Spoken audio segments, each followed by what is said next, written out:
ఇంకా రేపైతే ఊరికైతే వెళ్ళిపోతున్నామండి. ఇంకా ఎంగేజ్మెంట్కి అని వచ్చాను కదా, ఎంగేజ్మెంట్కే వచ్చి వారం అయితే ఉన్నాను.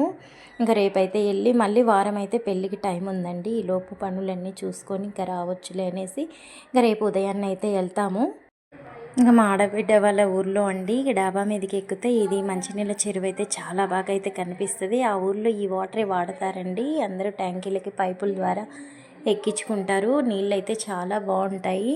ఇంకా ఊరెళ్ళే ముందు రోజైతే ఇంకా మా ఆడబిడ్డ ఇంట్లో అన్ని గుమగుమలాడిచ్చిందండి. ఇంకా ఊరెళ్ళిపోతున్నాం కదా అని ఆ ముందు రోజు చికెను, పలావు, ఇంకా పెరుగు చట్నీ ఇవన్నీ అయితే ఇక చేసింది.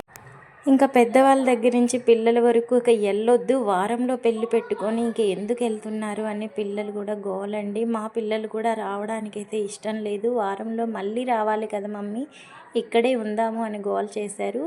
లేదు మా, మళ్ళీ వారంలో అయితే వద్దాము అని చెప్పాను పిల్లలకి. ఇంకా ఏదో వంటగదిలో మా ఆడబిడ్డకి కొంచెం హెల్ప్ అయితే చేశానండి. ఎవరి హెల్ప్ తీసుకోదు, వంట అంతా తనే చేసిద్ది. నాకైతే భలే నచ్చుతుందండి. ఇంకా అమ్మాయి ఎవరి హెల్ప్ తీసుకోదు.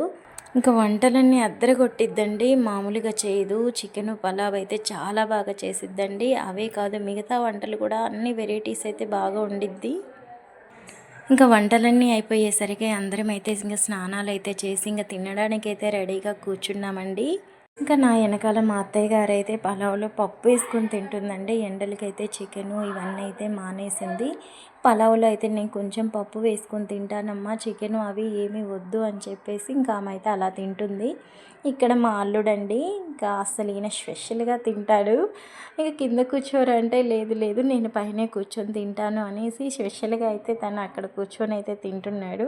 ఇదిగోండి మా అత్తయ్య గారు ఇలా పలావ్లో పప్పు అయితే వేసుకొని తింటున్నారు. కొంచెమన్నా చికెన్ వేసుకోండి అత్తయ్య, లేకపోతే పెరుగు చట్నీ తినానంటే వద్దుమ్మా తర్వాత వేసుకుంటాలే పెరుగు చట్నీ అనింది.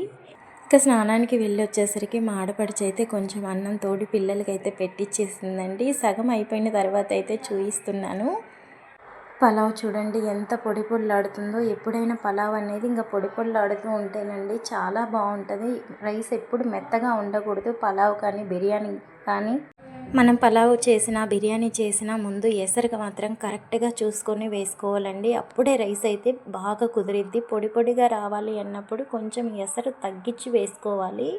ఇంకా నేనైతే మా ఆడబిడ్డ వాళ్ళ ఇంటికి వెళ్ళి మంచిగా అయితే ఎంజాయ్ చేశానండి ఈ వారం రోజులు. ఇంకా ఇంటి పనులు ఉండడంతో ఎక్కడికైతే వెళ్ళలేకపోయాను. ఓకే అండి, వీడియో